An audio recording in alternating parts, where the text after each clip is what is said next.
جو لوگ مصیبتوں کو برا سمجھتے ہیں، ایک صحابی تھے، ان کی شادی ہو گئی ایک صحابیہ سے، نکاح ہوا تھا مدینے میں، سال بھر خوشحالی سے گزرتے رہے، بہت اچھے دن گزرے۔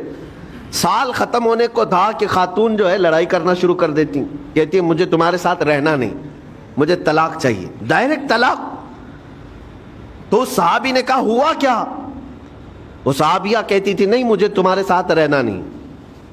اس صحابی نے کہا ٹھیک ہے اگر ایسا ہی ہے تو حضور پاک صلی اللہ علیہ وسلم کے پاس چلتے ہیں، وہاں جا کر فیصلہ کرا لیں گے۔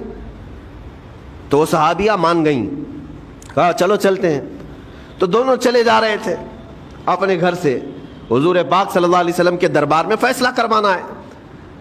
چلتے وقت راستے میں ایک پتھر سے ٹھوکر لگ گئی اس صحابی کو، اور اتنی تیز ٹھوکر لگی کہ ان کا ناخن اکھڑ گیا۔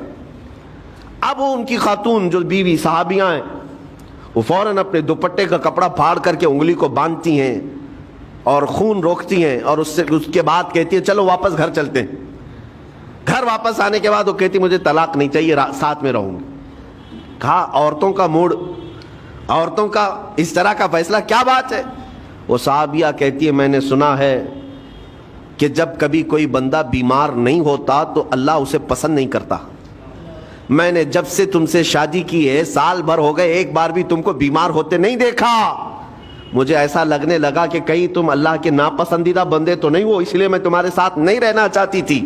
اب جب راستے میں ٹھوکر لگ کر ناخن اکھڑ گیا تو مجھے احساس ہوا کہ اللہ تجھے بھی پسند کرتا، میں تیرے ساتھ رہنے کو تیار ہوں۔ وہ صحابیہ تھیں۔ میرے عزیزو، اس کا مطلب یہ نہیں کہ ہم آپس میں ایک دوسرے کے بیمار ہونے کی انتظار میں رہیں۔ شوہر یہ سوچے کہ میری بیوی بیمار کیوں نہیں ہوتی، اور بیوی یہ سوچتی رہے کہ میرا شوہر بیمار کب ہوگا۔ وہ توکل کا اعلیٰ درجہ ہے۔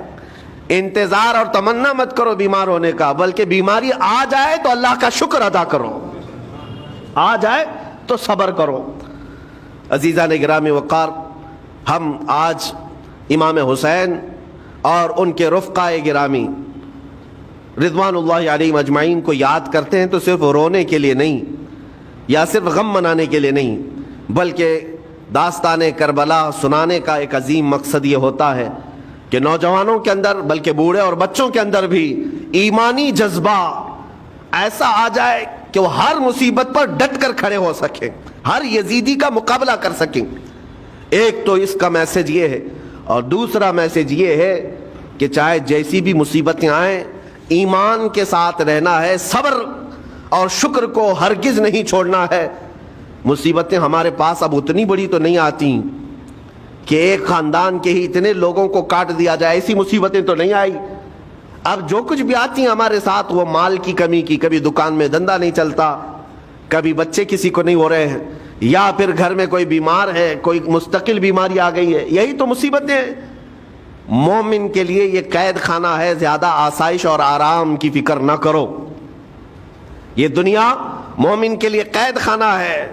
اسی لیے شاعر نے کیا خوب کہا، جب کسی کا انتقال ہوتا ہے، ایک سچے مومن کا انتقال ہوتا ہے، تو لوگ کہتے فلاں مر گیا فلاں مر گیا، تو ایک شاعر نے بہت اچھے انداز سے کہا ہے کہ کون کہتا ہے کہ مومن مر گیا؟ جو سچا مومن ہے اس کے لیے کہہ رہا ہوں۔ وہ شاعر نے کہا کون کہتا ہے کہ مومن مر گیا؟ قید سے چھوٹا وہ اپنے گھر گیا۔ حقیقت تو یہ، قید سے چھوٹا وہ اپنے گھر گیا۔ یہاں دنیا میں زیادہ آسائش، زیادہ آرام کی طلب انسان کو مغرور بنا دیتی ہے، تکبر والا بنا دیتی ہے، گھمنڈی بنا دیتی ہے۔ اور اللہ تبارک و تعالیٰ کی بارگاہ میں ہمیشہ سر بسجود رہنے والا وہ بندہ ہے جو مصیبتوں میں گھرا رہتا ہے۔ کچھ نہ کچھ مصیبتیں ایسی ہیں جو تمہیں مسجد تک لاتی ہیں، قرآن تک لاتی ہیں، تسبیح تک لاتی ہیں۔